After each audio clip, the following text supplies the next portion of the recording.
As of September 2018, 3 years into my move out the mainstream, if you Google George the Poet, the stop and search topics perched right at the top is first. And obviously that gets on my nerves, but it's not the worst.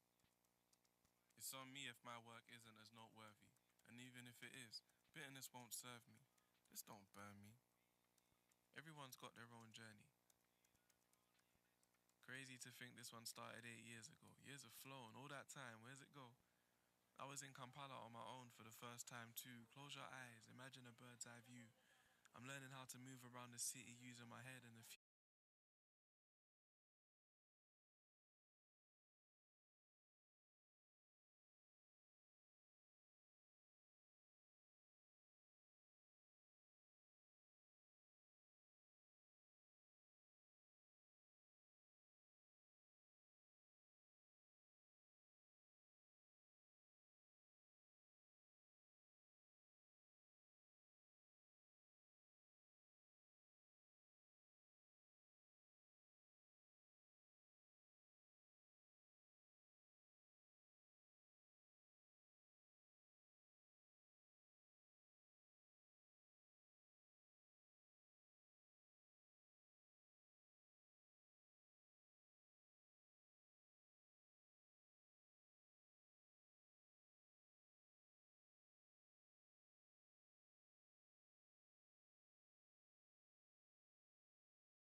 everybody. Thank you for your patience.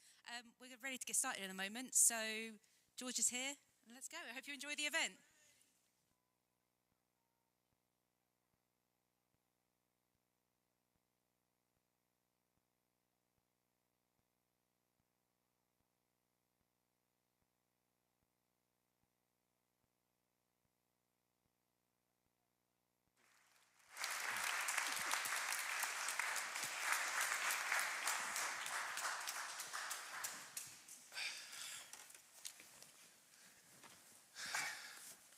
We made it.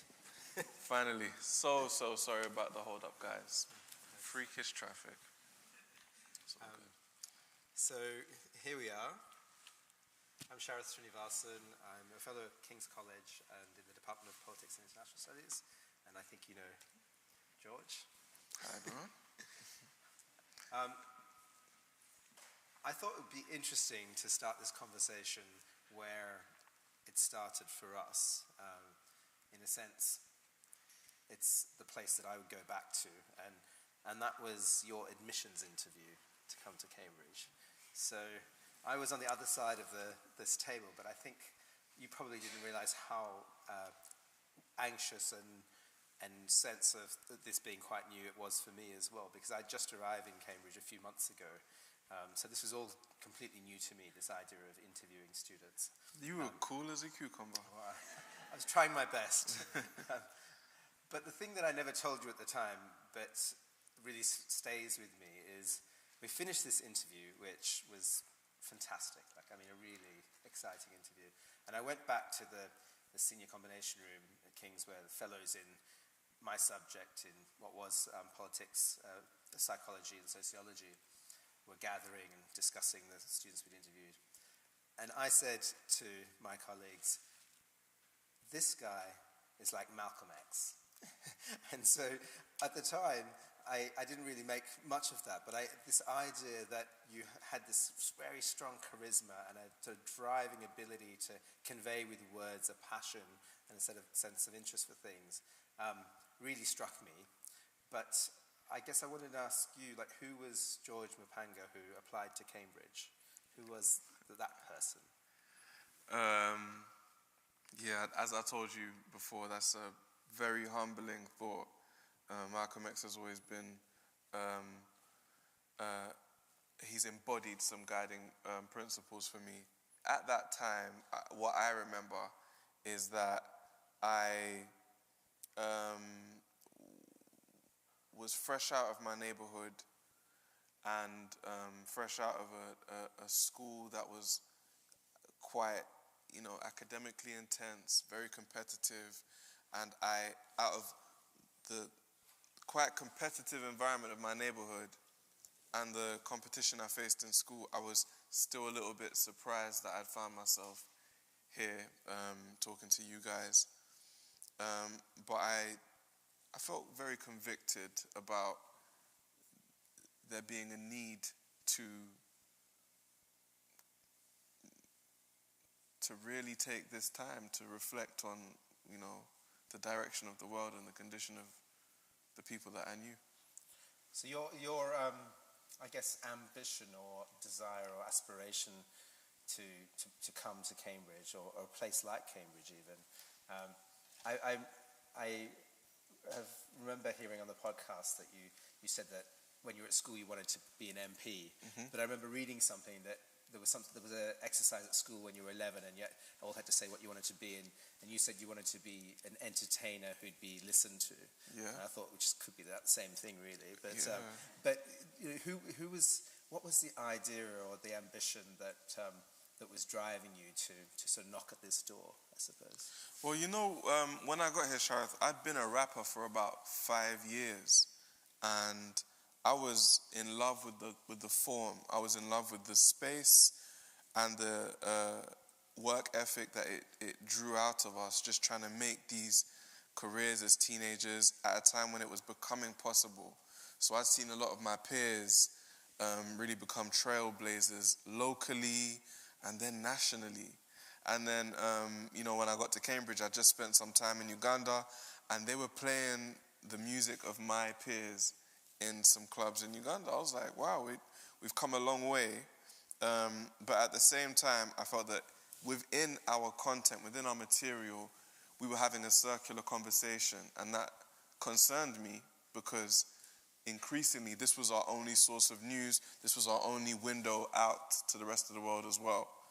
So I set myself the challenge, I guess, of ushering in a more analytical conversation in our artistic space.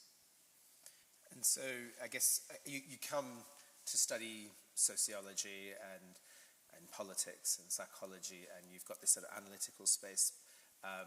It's a set of, I guess, sources of knowledge, guidance, some ability to think in a different way. Yeah.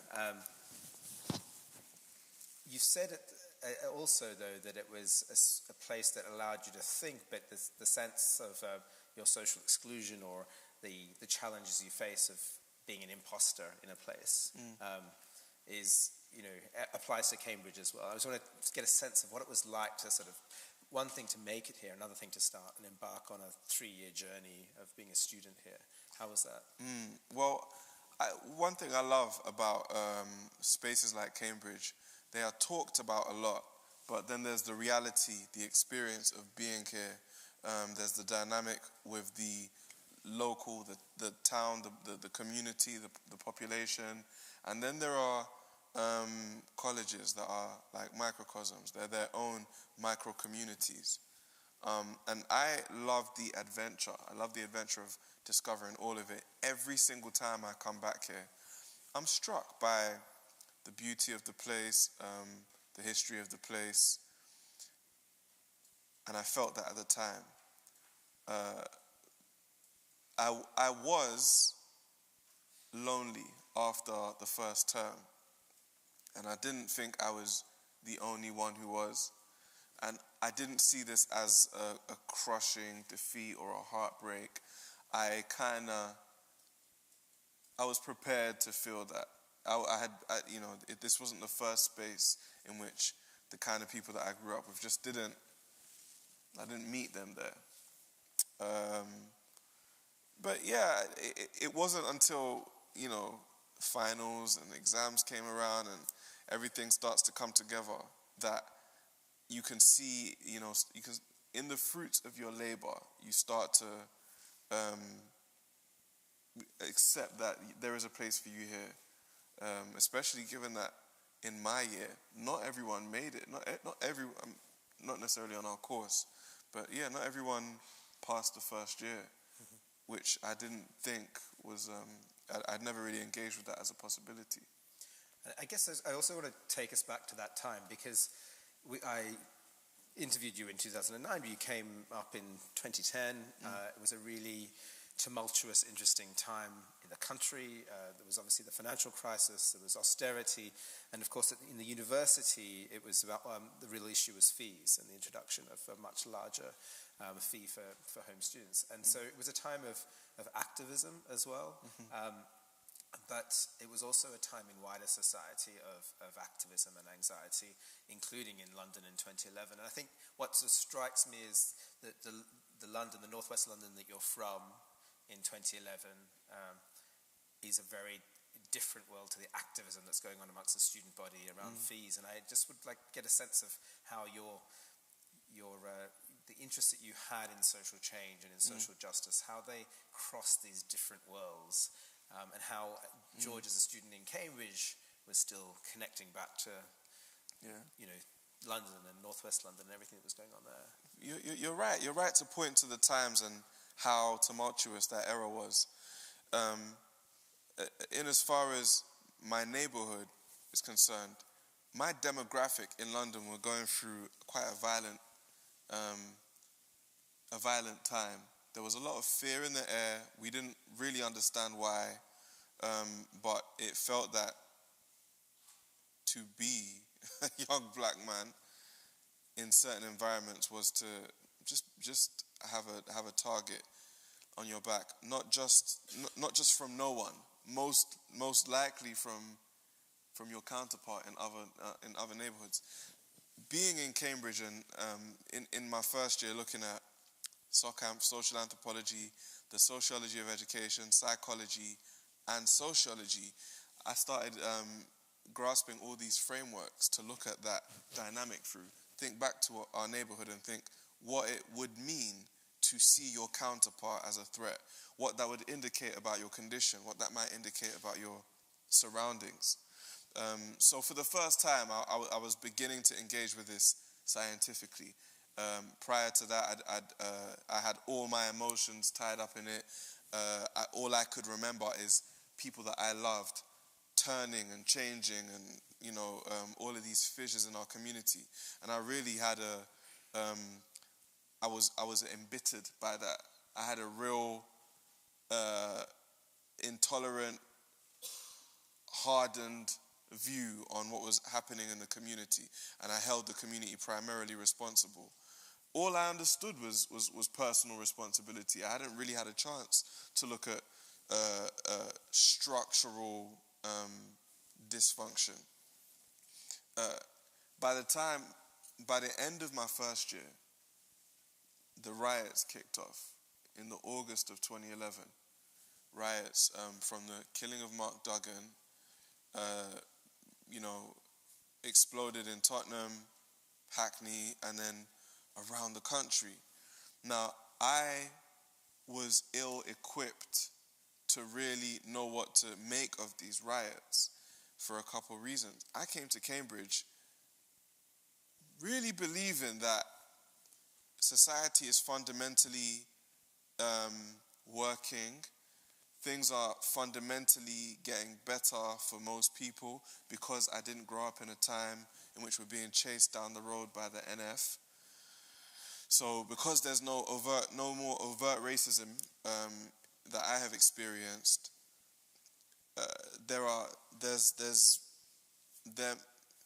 I just didn't know what to make of the level of destruction that I saw when it came to the riots. To me, it reminded me of the self-destruction that I saw in my demographic growing up. So I had quite a conservative view of what was happening. Interestingly, when I got here, and people were demonstrating about the coalition government's tripling of university fees, I saw a lot of performativity. What I saw was performativity. I saw people climbing buildings and squatting in Senate House and saying that we're not going to leave until not only does the government reverse the decision, but they abolish university fees. And I thought, okay, this is theatrical. So I was genuinely confused. I'm sitting there burning things down back home. Out here, there just seemed to be a bunch of unserious, fake activists. I just didn't know what to make of anything. And it took a long time to work through that confusion. I can hear it in my early poetry. I was just angry, didn't really know in what direction. And so what direction does it go in, and where do you get your anchoring? Where do you get the stepping stones in your way of thinking about the world that helps you make sense of that? And I want to come back to that. I mean, do you end up still thinking that this is performative, or do you see it differently over time? I mean, it strikes me, what I love about the podcast is you're talking about rap music and how to understand it, and then you throw in a bit of Bourdieu, and for someone like me, that makes me super chuffed to sort of it's music to my ears, right? But you're using these ideas from your time here to make sense of things. Where was inspiration? Who did you find it with in terms of your lecturers or academics or your texts that you read? Where did you find the anchoring to build a scaffolding with which to now better understand the world? It's interesting you mentioned Bourdieu. I found in the work of Bourdieu a lot of stuff that was directly pertinent to my experience of how can I put it? The ways in which we interpret the world and how they form our reality, and there can be competing realities in one physical environment. That was quite that was quite an interesting concept for me.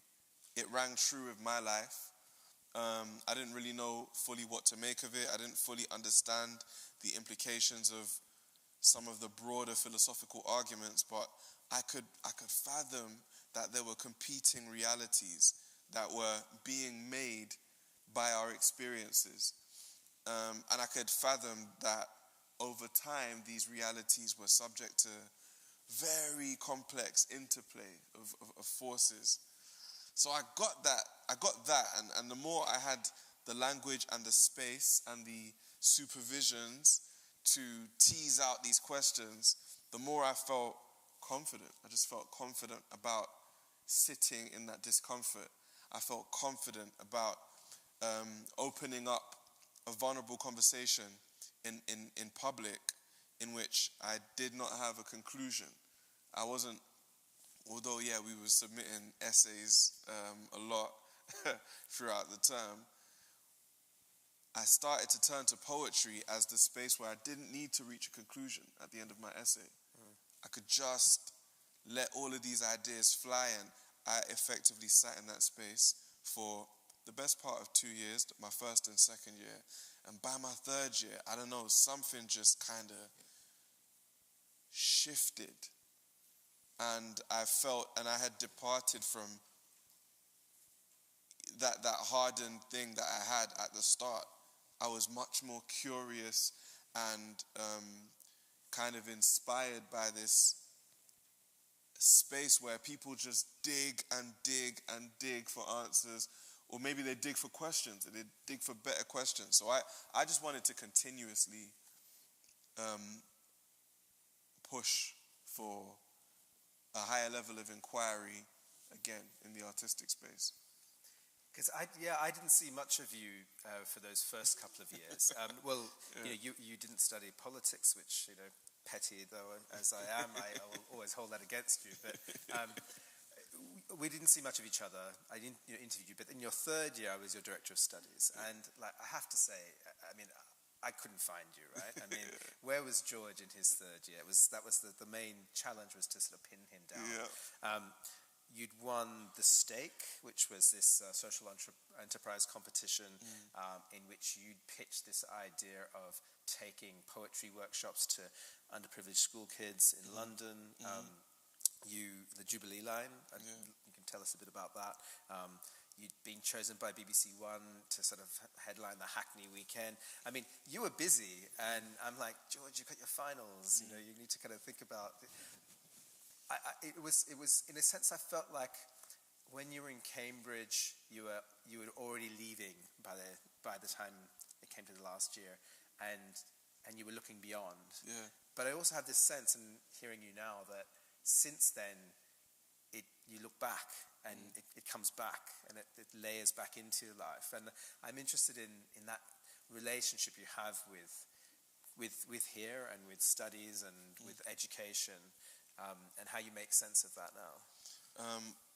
Like I said, before I got to Cambridge, I was a rapper, and I felt that there was a symbiotic relationship between my artistic expression and my intellectual academic endeavor. I got better at both, or I became more seasoned in both. Like one hand was washing the other at the school level, and then I got to university and I really developed as a poet while grappling with the course material. In the time since, I drifted away from school for the first time when I graduated. So I didn't do anything overtly education related for about 2 or 3 years. And I met someone who's now one of my PhD supervisors, Dr. Karen Edge, based in the Institute for Education in UCL. And she invited me to this, to come and speak at the London Festival of Education in 2015. And that was the first time that I realized that this had been missing. Between 2013, when I graduated, and 2015, I'd been heavily in the music industry. I'd been spending a lot of time in studio trying to expand my artistic offering so that I could then recruit people to this space and stealthily sneak in progressive conversations and just subvert all of these norms and expectations about what a black artist or entertainer is. That was the plan, but it just wasn't as easy as it was in my mind. But yeah, education. In 2015, I realized that's not a side piece. That is equally as important as the artistic exercise. Yeah, because I mean, what you said at the end about what you did in those years in between, the sense was like you kind of hit the big time, right? I mean, you had you signed a deal with Island Records, you had an EP out, you were the finalist in The Voice of Sound in 2015. It was kind of happening and happening and happening. It was moving very quick, and there was this question, I think, that those of us who knew you at university were wondering, are you able to use mainstream media and the music industry for your aims, or are they going to use you for their aims, right? And so how, with hindsight, if you look back at it now, I mean, what did you learn from those years in terms of trying to affect the change that you want to? So in my upcoming book, Track Record, I really grapple with this for the first time in a lot of detail. I summarize it like this. I learned that even though it's a partnership, ostensibly, by signing to a corporation as a singular artist, you become subordinate within the music industry structure. You become subordinate to their capital. There is the sense that because they are not only providing the infrastructure and a little bit of money for you to survive off, they kind of own you. And in my case, this was dressed up in so many ways. I was approached, from a very personal angle with the seniors of the company. I was, pampered and flattered and all of that stuff. And in the record deal that I signed, I was guaranteed creative control. But what I found ultimately is that without control of you need budgetary control to make sense of that creative control. Essentially, they can very inconspicuously shape your public image, despite having conversations with you in the office as if we're going for the same thing. So I just felt that kept continuously happening. They kept doing sly things, like not funding my more thoughtful material, actively suppressing it without coming out and saying that that's what we're doing, and funneling all the energy into the less thoughtful material. And there was a turning point within my time at the label where I felt that I kind of won the argument, because all these nominations started coming in and all this acclaim started coming in when I pushed to release the material that was more thoughtful. But even though the argument was won, they kept reverting to what I saw as self-sabotaging tendencies, which I now have a more informed view on. I don't think that was entirely accidental. But yeah, that's something that a lot of artists like myself experience. Mm-hmm. But then a switch sort of flicked at some point, and I don't know when you date this, but there's a sort of certain point. I mean, the height of it, I guess, is also the Beauty of Union poem. There's Harry and Meghan's wedding, and you're there, right? You're at the face of it. You're on the National Council for the Arts Council. You have a presence. You're brought into the fold in lots of different ways. But at some point, something happens, and you go to ground, and a switch flicks, and I'm interested in what the switch is and what's flicking there, because I think you re-emerge, and we can talk about the podcast, but you re-emerge with the podcast. But is there a moment that turns for you like that? For me, it was staggered, but the way my cousin puts it, the first time I appeared on BBC Question Time was sometime, let's say, April-ish 2018. And I had another appearance later in 2018. And he says it's like night and day. And what happened between those two appearances was I had a nasty run-in with the police when they searched me for weapons outside my childhood home, my parents' home. Very rude to my parents and my neighbors in the middle of the night. And this was shortly after I had contributed a poem for the royal wedding. And it's taken me a while to realize this. Sometimes life is happening too fast. But I think that was a fundamental realigning of my philosophy. Prior to that, I was becoming a pampered celeb. I was kind of out of the, I was out of the record deal.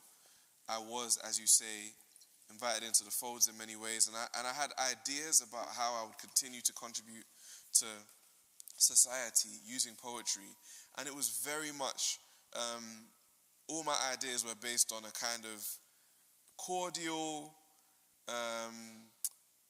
non-confrontational model of social change in which I just continue to patiently explain how we can all use art and poetry to understand each other and to get along. Now, I don't want to rubbish that. No. That is still at the core of what I'm doing. However, the incident with the police was a reminder of the direction of force, force, not just negotiation and artistic endeavor. There's force, there is power. And power has a political character. And I just started becoming more and more curious about that character. The following year, I was offered an MBE. It was the first time I had to have a reckoning with what the British Empire was. George Floyd was killed the year after that. And Harry and Meghan left the royal family. And there were a lot of prompts for me to start really thinking about what my project is here, to what extent that cordial, let's all get along and listen to some art is a condition of me having a platform. Is that something that the establishment will still, if I was to, not take such a cordial stance, is that something that the establishment would continue to support? Yeah, I mean, there's the George, black suit and bow tie at a business council dinner. There's that George, and that George is banished, right? You, in a sense, I mean, as you say, it's not that this stuff doesn't count, but you have to understand that in the round. And so my question really, and this really leads us to this absolutely remarkable podcast, and yet again recognized as remarkable and winning all these awards and brought back into the fold in some senses, right? But the question I have to ask this audience, of course, is, have you heard George's podcast? If you haven't, you must. And I have to say that George is doing his spoken word thing, and then podcasts come along. And you can't imagine that there's a better form for someone like George's work, and you can't imagine that there's a better thing for podcasts than someone like George, right? The two are a marriage that's perfect. However, the surprising thing about the podcast, which you really do need to listen to, is you take this form and you upend it. You make it something completely different than any other podcast you've ever heard. And it's a combination of artistic brilliance and activism, like deep activism. So I have to say I'm a very big fan. The first season is really, or the first chapter is really quite moving. It's a journey into you, your mind, your journey, your sort of personal journey. And I think that it shows a very raw version of something that's going on in your life at that time. I want us to listen to a little bit of it and then just have a conversation.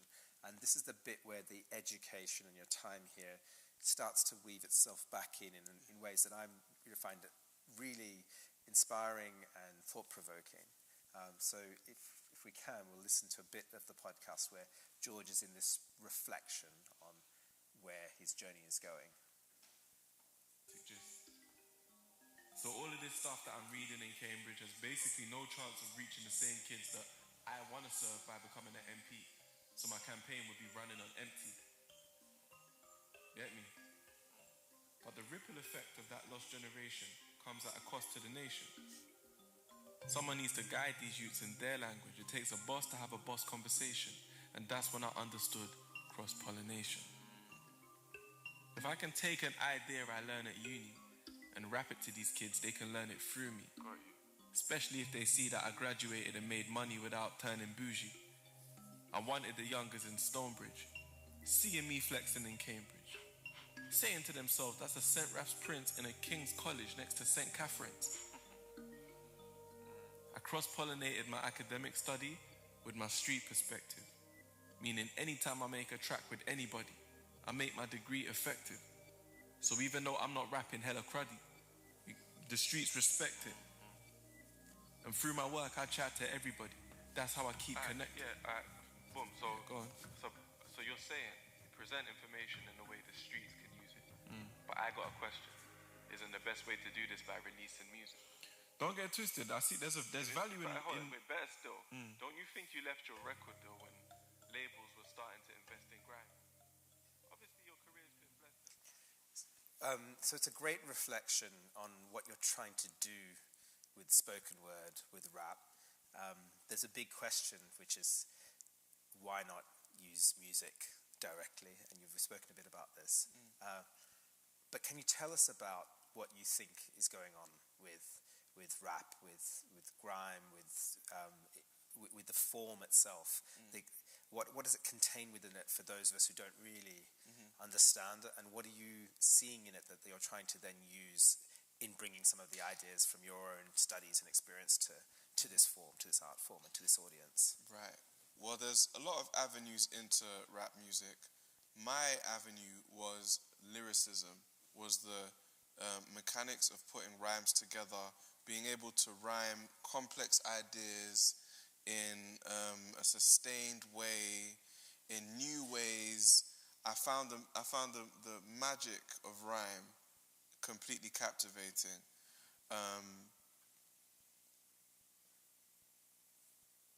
We became rappers by emulating that practice, just copying other people. This is how they rhyme, this is how they put their ideas together. That's what we're chasing. But what often happens is that we absorb a value system that comes with it. Now, there's no overt interrogation of this value system within the mainstream version of rap. No one questions what is motivating the narratives and the images. In the mainstream, in the community, people do this all the time.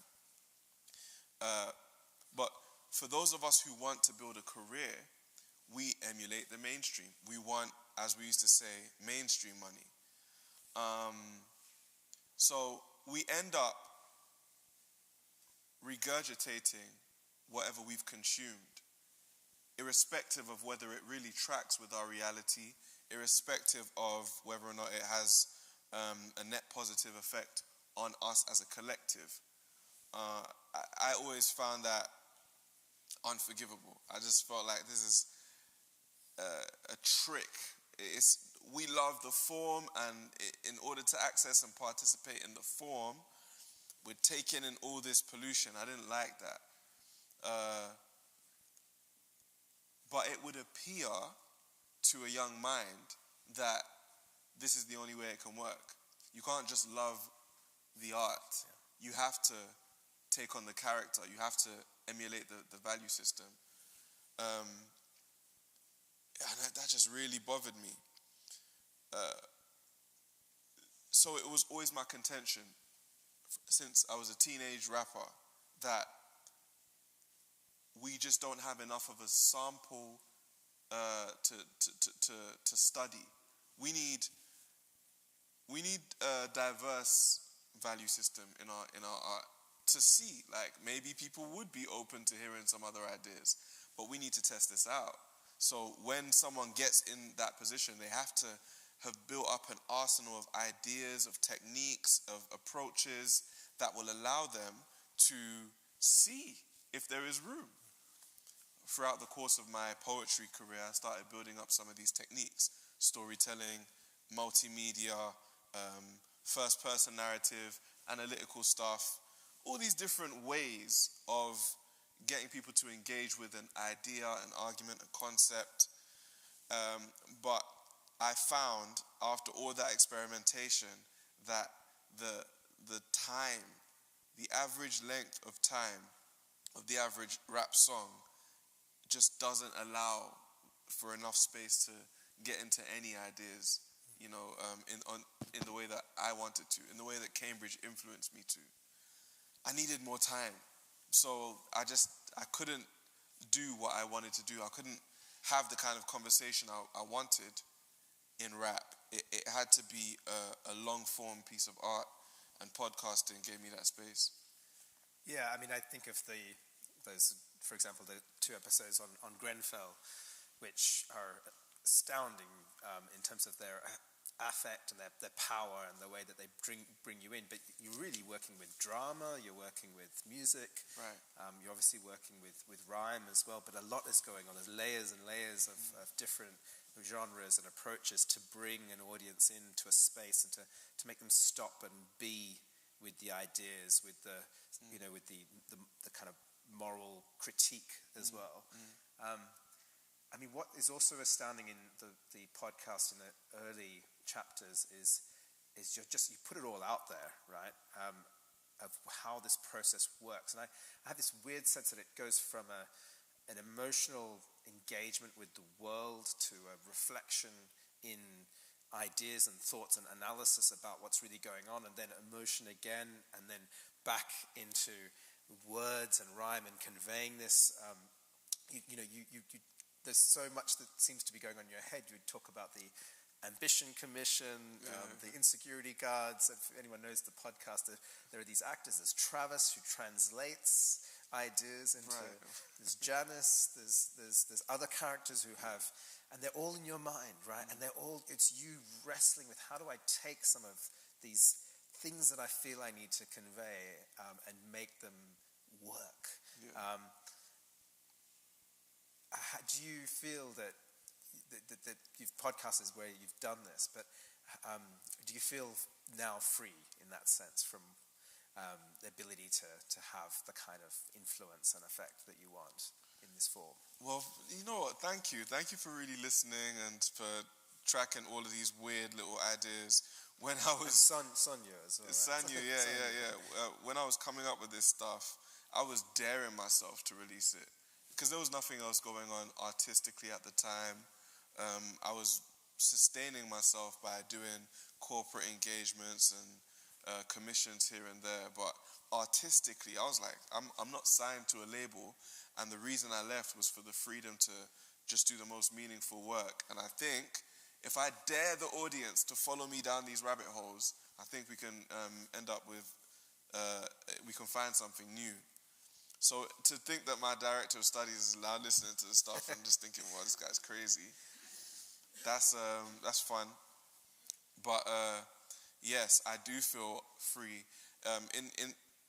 In the early stages of this podcast, it was quite important to me to lay out the parameters and give people a sense of how far we could take our art. Especially I've always been rap adjacent, so I always wanted to give my rap peers some hints about how much further we could take this, and they were well received.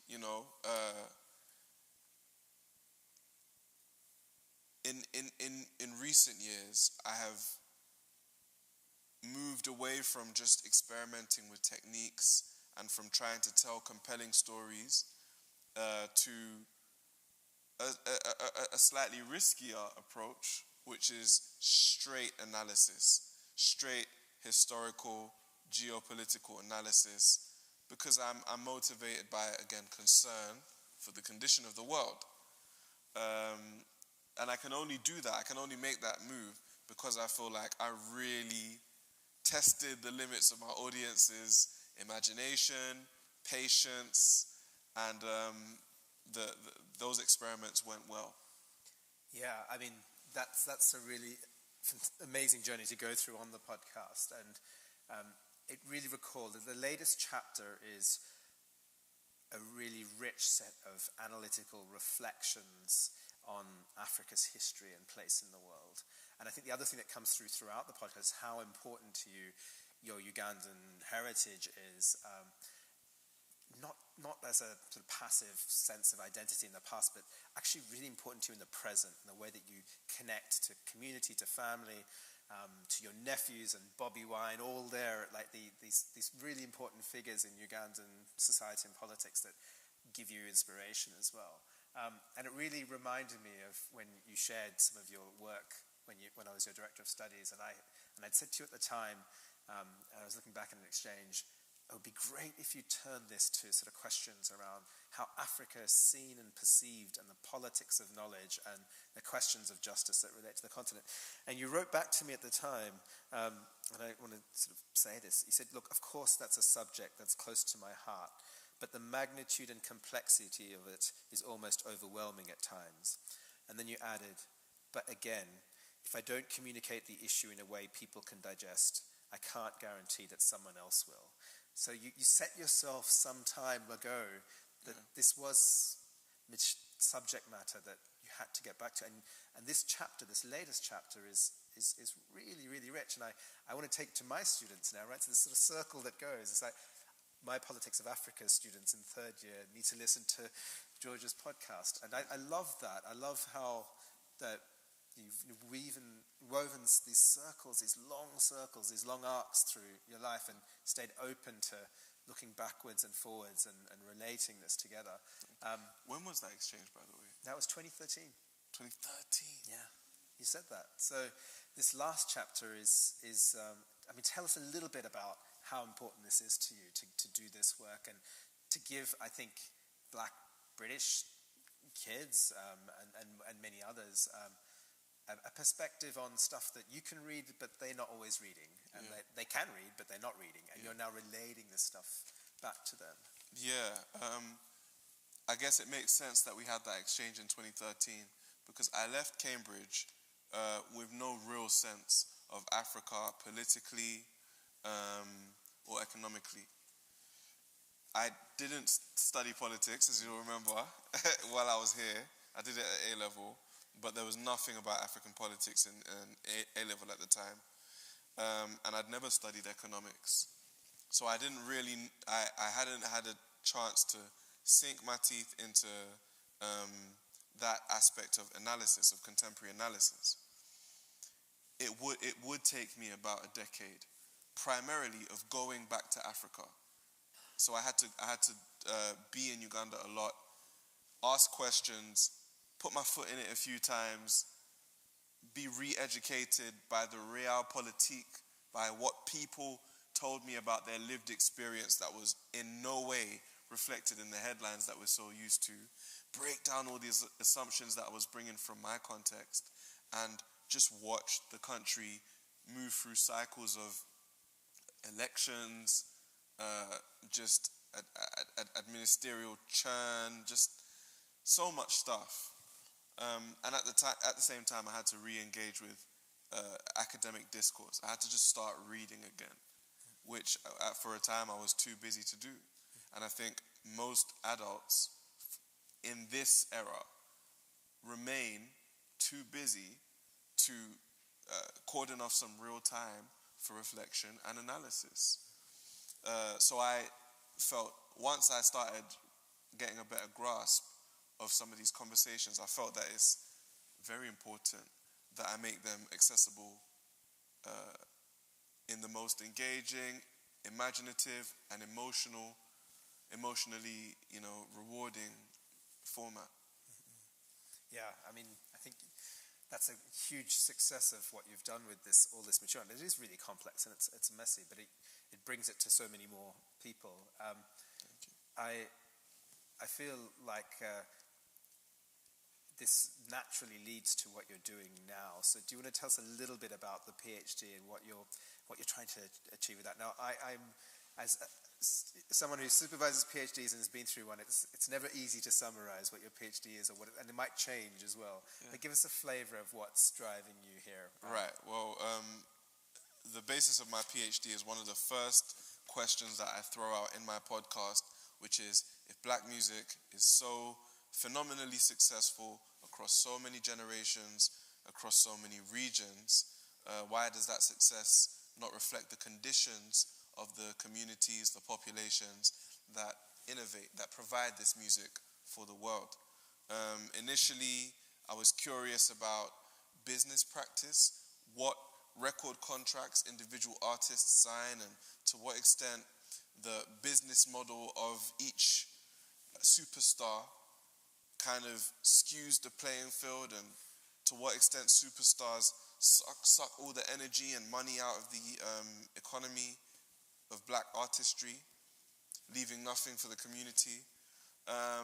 But since I started this journey, my views or my line of inquiry has evolved to a broader analysis of political economy, the context in which most black people engage with most industry, the context in which most black populations, governments of Africa and the Caribbean, the context in which they are able to commercialize their natural resources, whether that is minerals from the ground or songs from the heart. Wow, that's big. In a sentence. And so I guess what I'd love to do is just ask you a last question, and then maybe we've got a few minutes, and I've got no idea about time, but I'll look to the back and get some indication. The last question is really, when you look back, it's 10 years, a bit more, since you left here, and I think you have a lot more experience and wisdom with which to share a reflection on what an education means and how it matters. And the reason I ask you is that, I think students and teachers, analysts and activists, we're members of society and citizens and we're researchers, but there's a sense that the university is a space that is a vanguard of ideas and a vanguard of action, hasn't been more threatened in some respects than it has been in recent years, for a whole bunch of reasons.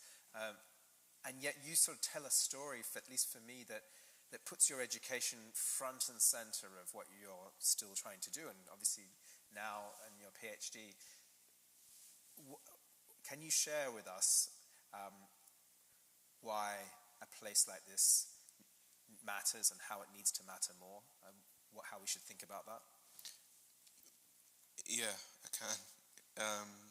Cambridge will continue to attract the most brilliant minds from around the world, and it will continue to miss more brilliant minds from around the world because of the way the world's set up, because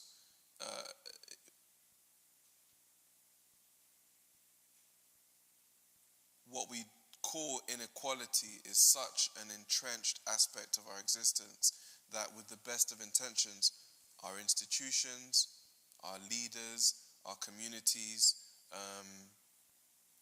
are swimming against the tide when they try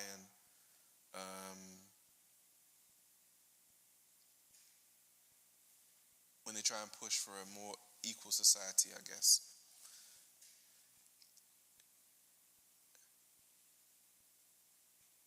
The role of Cambridge in the future of our world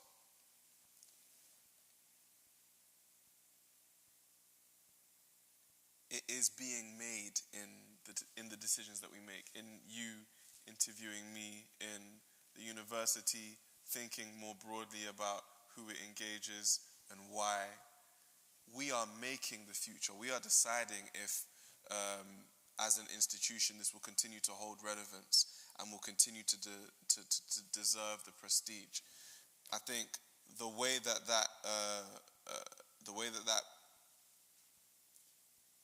the way that the role of Cambridge will fulfill its potential in the future will be down to its commitment to people. Its commitment to people, not ideas, not prestige, people.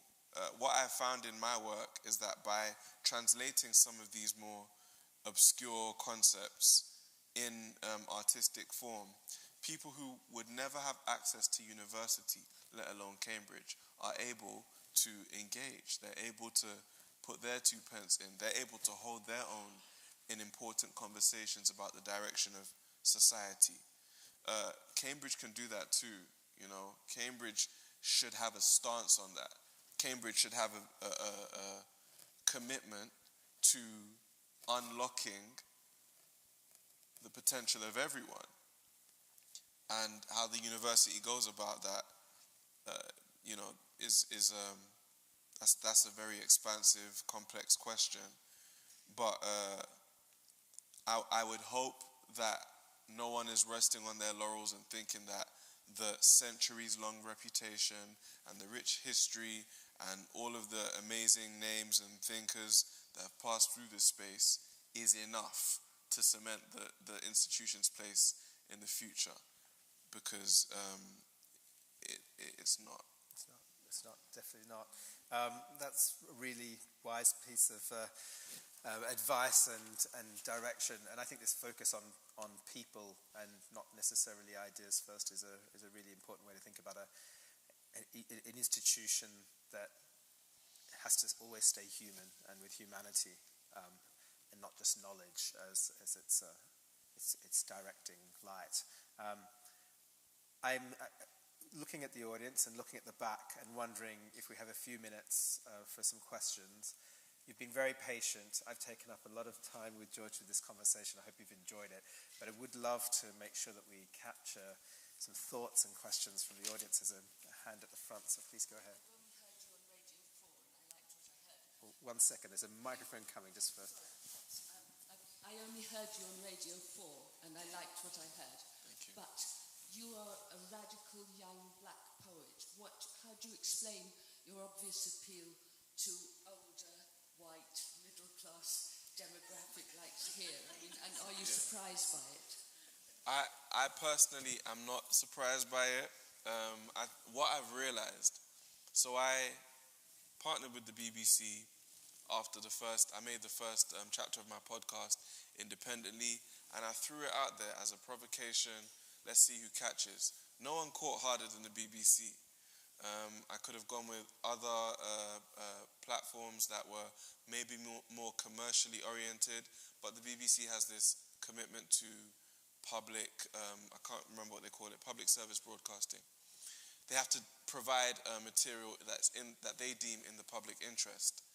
So I was attracted to the BBC because of that, even though there were these opportunities with these other maybe flashier brands. However, there are a few things that I noticed. As you said, you heard me on BBC Radio 4. I would always be played on BBC Radio 4, and I think that was in the vein of this is the ideas thing, this is an artistic thing. I have been influenced by the Archers. I grew up hearing Radio 4 around, and I always wanted to create a radio show in that respect. So I'm not too surprised that Radio 4 took to it. But when it comes to providing that artistic engagement, ideas, audio innovation for young black listeners, there is no avenue like Radio 4 in this country. There is no black intellectualism in the British mainstream. I'm not the only black person that thinks in the way that I do. I'm not the only black person with the questions that I have. But even with the BBC, all respect to them, their only provision for black listeners that they would overtly say, this is our black channel, is BBC Radio 1 Extra. And 1 Extra consistently say, we love George, they have me on a lot of their shows, but they do not feel that my format will match their programming. They have the idea that this just doesn't go. right? So again, we're now looking at a broader problem about the media landscape, about people's imaginations regarding what black consumers can fathom and what black artists can do. So it's a lot easier to wheel me out in front of a Radio 4 audience than, or the BBC finds it easier, than to provide a space for black intellectualism, black radicalism, as you say, in, across their spectrum of radio offerings. That's just one example, but I think it speaks to the broader challenge that I have in trying to use art for intellectualism and activism. So, question at the front, and then we'll go to the back. Hi, George. Thank you so much for this riveting time we've had. I hope you don't mind answering this, but at the beginning you said your Cambridge journey, you were lonely at the beginning. And I wondered if you could analyse, were there particular things that Cambridge could and should have changed about that experience, or was it more a personal thing with you? Yeah, that's a good question. The big elephant in the room was that there was no one like me in my college. And when I say like me, yes, just from the kind of environment that I was from, but with the references, with the cultural, knowledge that I had, the touch points that were familiar to me. I would socialize. I threw myself into the social scene, but I often found that I would run out of conversation when they start talking about their music or their, authors that they're interested in and their world. That's a very, in my era, that was a very big problem. In this era, I see that there are a lot of young people from the kinds of environments that I'm from. And it doesn't just mean that they're black. Some of them are not black. In my final year, in my second year, there was a young woman in the year below me that was from Tottenham, and she was white. But because her social setting was so different from Cambridge, and she ostensibly appeared to be like everyone else, she would be roped into conversations and she would hear things that made her feel very alienated, but people just didn't know. I think that's less the case now. It's a bigger question about admissions, but not so much admissions, the education system. I try and make this point in media and in interviews that it doesn't start with Cambridge or universities in general. There's a broader systemic thing about who is slipping through the net and for what reason. And, that's a very long discourse. But that's ultimately what made me feel lonely.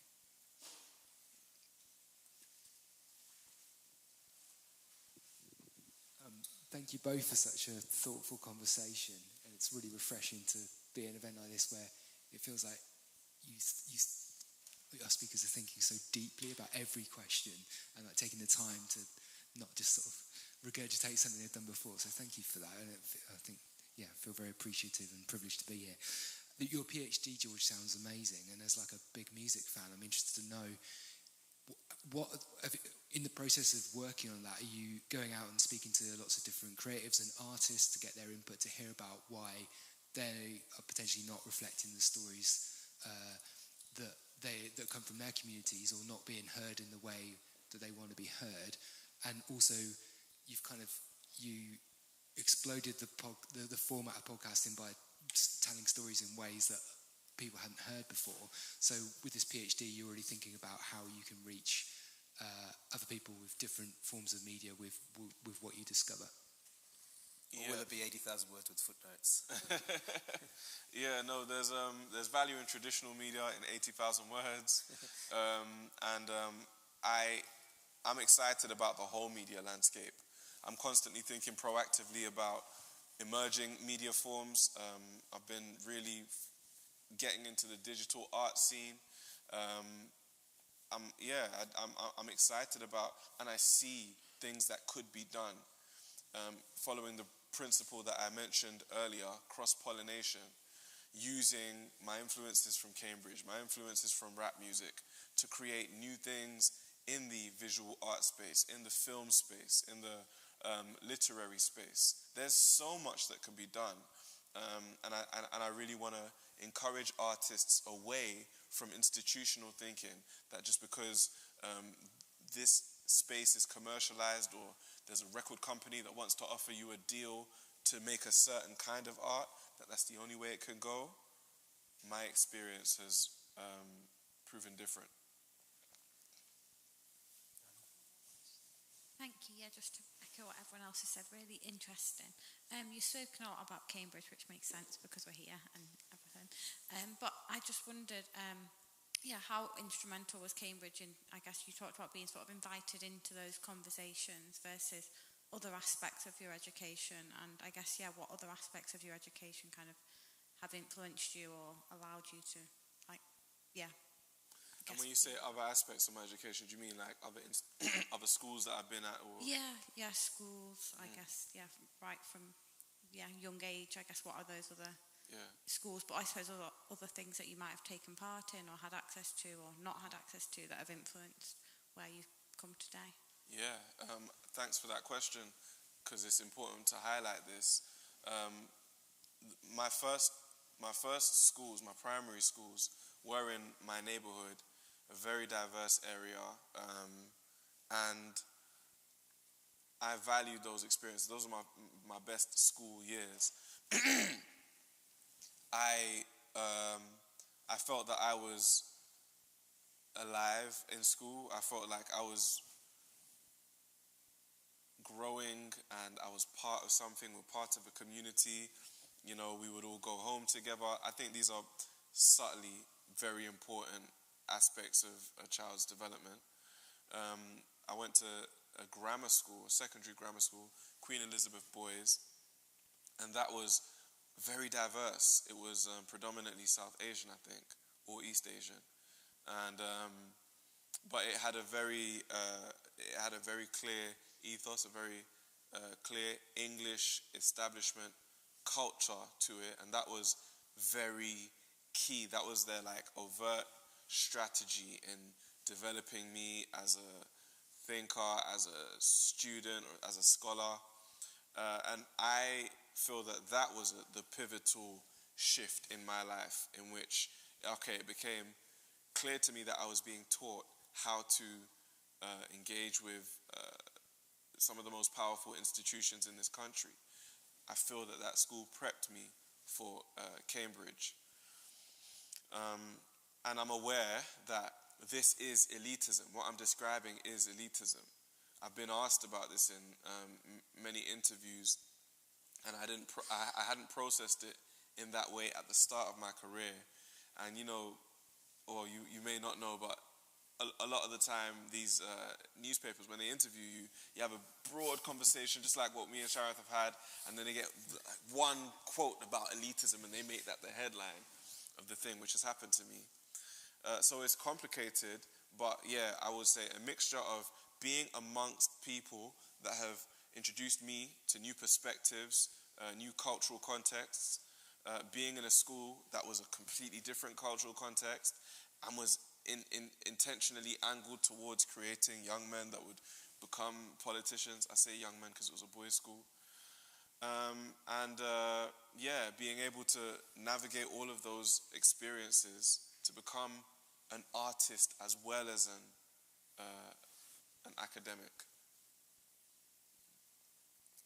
Okay, I think we've run over and we might draw to a close. I want to thank everyone for their patience and George for his patience as well in a very long and arduous journey to get here. But boy, how happy are we that you did make it back. Thank you. It for me is just so inspiring to think of how your journey has just continued, the continual reinvention, the continual demand to understand better, to think differently about how we can affect change, to connect with people in all sorts of diverse ways. If I think about what what this institution should be about. It should never, as you say, rest on its laurels, but it also should be searching for ways to make meaning, and meaning not just around knowledge, but meaning around people's lives and society. And I think we've really enjoyed hearing your story. I think we take to heart all of your ideas and thoughts about what Cambridge can be doing better. Will you all please join me in thanking George the Poet? Thank you.